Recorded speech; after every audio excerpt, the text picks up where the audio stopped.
विक्रांत कुठे? तो ईशाची तयारी करत होता. काल रात्रभर त्यानंच केलं ना सगळं मधू. रात्रभर झोपला असेल का नाही देव जाणे. किती वाजता झोपला का तो? 2 वाजेपर्यंत जागा होता तो. बापरे 2. बापरे रात्री 2 पर्यंत जागा. खूप त्रास होत असणार बिचाराला. बस झालं रे. त्याचा त्रास इतका अधोरेखित करायची गरज नाहीये.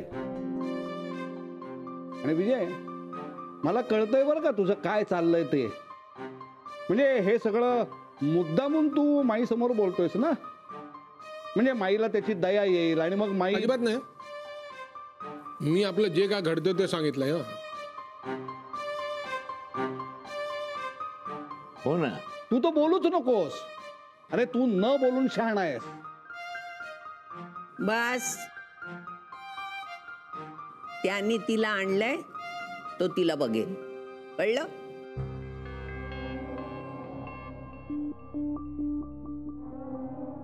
मला त्याला किंवा तिला कोणी मदत केलेली नकोय.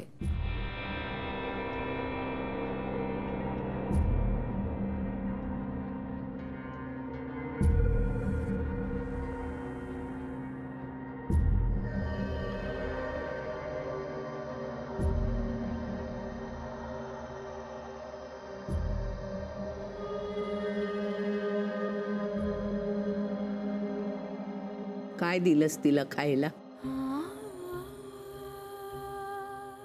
माणुसकी म्हणून विचारते. कळलं? खाऊन झालंय तिचं. आणि डोंट वरी, मी तिची जबाबदारी तुमच्यावर टाकून जात नाहीये. म्हणजे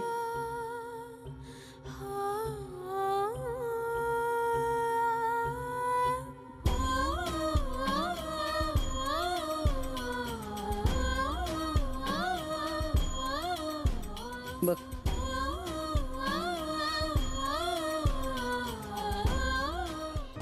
हो मी देते डॉक्टरांना निरोप. तुम्ही नका करू काळजी. ठीक आहे सारिका.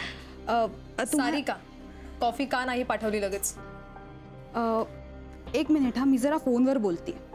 ओ प्लीज, हे जास्त महत्वाचं आहे. विक्रांत सर आत कॉफीसाठी थांबलेत. मी तुम्हाला फोन करते. आय नो, कॉफी तर सरांना मिळेलच.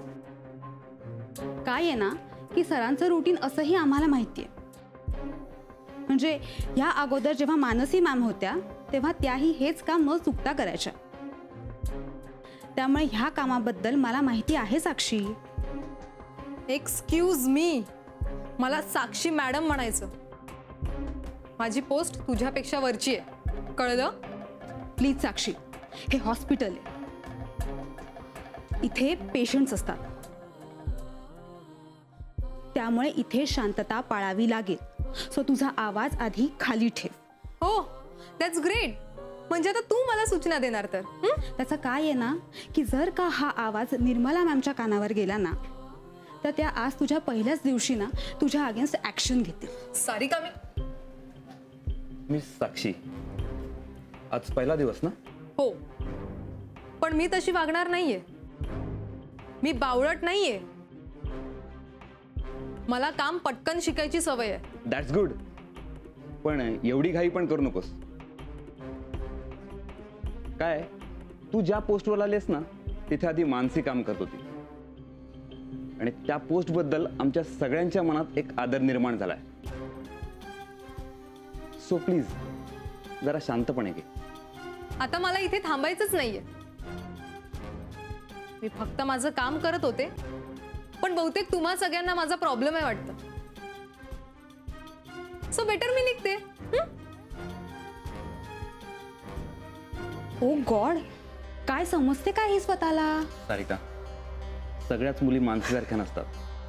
सो आपल्याला हिची सवय करून घ्यायला लागेल.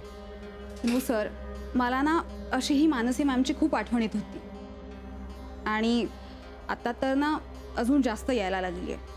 सारिका, तू तुझ्या कामाला लाग, मी येतो.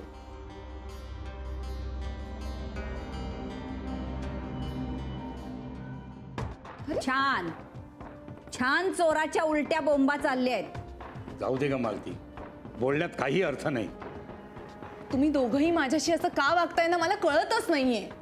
प्लीज माझ्याशी वाद घालू नका प्लीज. ठीक आहे, वाद नको तर नको. मी तुला एक गोष्ट सांगते. शाळेत शिकली असशील पण आता लक्षात नसेलच.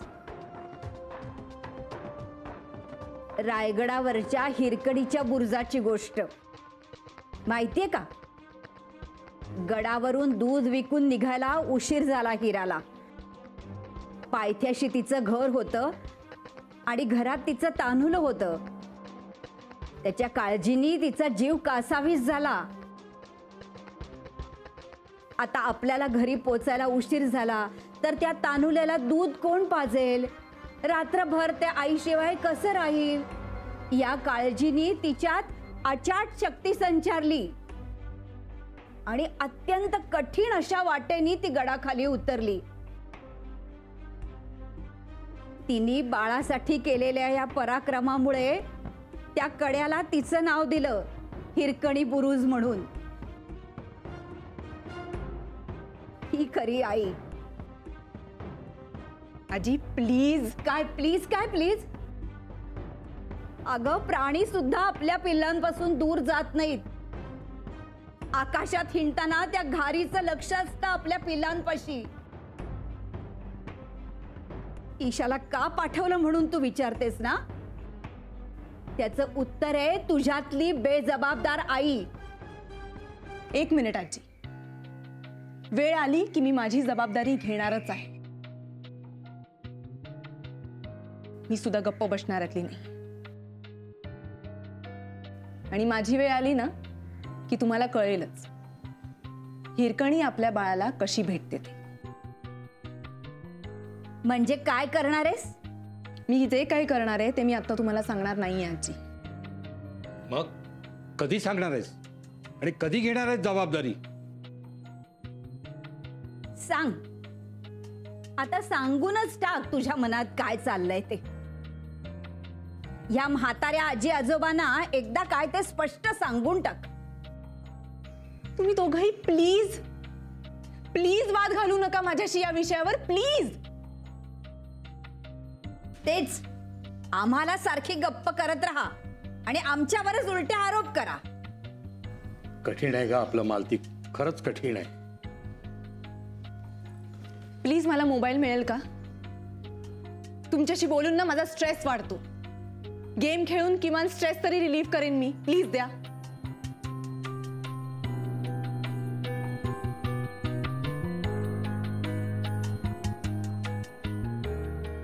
माझी मुलगी कुठे आहे? तुमचा विक्रांत चोरून तिला घेऊन गेलाय. बर मग मी माझ्या मुलीला न्यायला आली आहे नानू मामा. नाही देत जा.